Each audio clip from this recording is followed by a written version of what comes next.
Si je vous parle des plateformes Mime et OnlyFans, c'est parce qu'elles ont été épinglées dans cet amendement qui a été fait adopter par des députés en octobre. Mais pourquoi? Il interdit les créateurs de contenu de faire la promo de leur compte Mime ou OnlyFans sur leur propre réseau. Les deux plateformes reposent sur le même business model, faire payer son contenu à ses fans. OnlyFans est une plateforme américaine payante qui propose du contenu majoritairement pour adultes.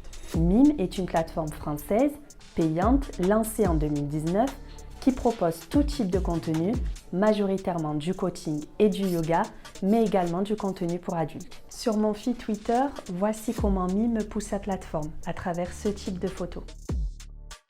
Sur Mime, c'est une IA qui classifie les contenus. Si l'IA détermine que le contenu est jugé sensible, le créateur est automatiquement reclassifié en catégorie sensible. Aujourd'hui, le contenu pour adultes représente 30% du contenu qu'on a sur la plateforme. Quand on a lancé la plateforme, il y a eu du contenu plus sensible, du contenu adulte qui a investi aussi le réseau. Très vite, on a mis en place des outils de modération, des outils de contrôle, des certifications des comptes créateurs. Donc l'objectif, c'est de garantir la majorité des créateurs, mais aussi la majorité des utilisateurs qui souhaitent s'abonner à ces créateurs-là. Et aucun contenu sensible ne peut être visible sur la plateforme auprès d'un utilisateur qui n'a pas prouvé sa majorité et qui n'a pas saisi sa carte bleue pour s'abonner à ce créateur-là. Tant que le contenu qui est publié reste dans le cadre de la loi et respecte la loi, on tolère ce contenu-là. Mime confirme être en capacité de confirmer l'âge des utilisateurs sur sa plateforme, mais elle devra tout de même attendre que le projet de loi passe en commission paritaire. Et sur ce point, nous avons contacté Stéphane Vogetta, l'un des députés à l'origine de cet amendement, pour demander une précision.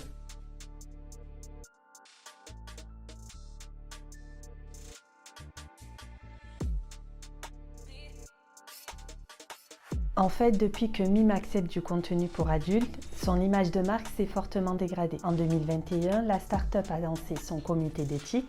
Il a fallu encadrer le modèle, mais surtout communiquer. C'est ce qu'elle a fait en se dotant d'un département communication depuis cette année. On est en 2023 et c'était l'occasion de réunir justement les journalistes dans les bureaux, que les journalistes se rendent compte qui est Mime, que Mime c'est 50 personnes justement qui travaillent sur un produit, sur une vision. Justement dans l'intérêt des créateurs de contenu aujourd'hui.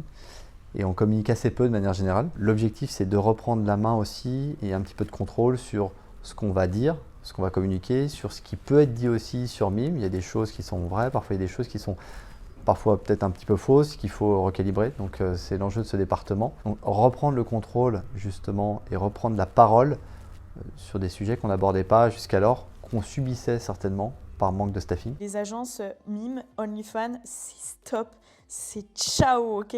Mime a dû faire face à une autre dérive, la création de structures se présentant comme des agences Mime. Le Parisien a déjà enquêté sur ce phénomène cet été. Leur promesse est alléchante, multipliez vos revenus en déléguant votre compte Mime. Et la délégation du compte Mime par une personne tierce est interdite. On a observé effectivement des agences parfois sur le marché qui veulent accompagner des créateurs de contenu. On a observé ce phénomène-là. Donc nous, tout ce qu'on peut faire, c'est de faire de la prévention auprès des créateurs et de leur expliquer les risques aussi de partager l'accès de leur compte à des personnes tierces. Ce n'est pas nous qui contractualisons avec les créateurs et les agences. Donc ça, c'est leur domaine privé sur lequel on ne peut pas interagir. Donc nous, on ne peut faire que de la prévention. Les inciter à se retourner auprès de notre service customer, relation client, où on a un service d'accompagnement pour les créateurs personnalisé et qui est gratuit. Vis-à-vis déjà de ces entreprises-là, il y a un risque important de parasitisme. Pourquoi? Parce qu'on va être en présence de personnes qui vont utiliser, qui vont se mettre dans le sillage de ces entreprises qui sont des entreprises mondialement connues et utiliser cette notoriété pour faire naître dans l'esprit de l'utilisateur final, dans l'esprit du grand public, qu'un lien pourrait exister entre leur activité et l'activité de ces entreprises. Ces personnes utilisent également la dénomination commerciale de ces entreprises dans la dénomination de leur activité, c'est-à-dire qu'ils vont présenter leur activité comme étant une sorte d'activité partenaire de ces entreprises pour soutenir leur activité. La troisième chose, c'est également qu'il s'agit la plupart du temps de marques qui sont déposées, en tout cas en France, auprès de l'INPI, et donc l'utilisation de ces marques sans l'autorisation de ces entreprises constitue en soi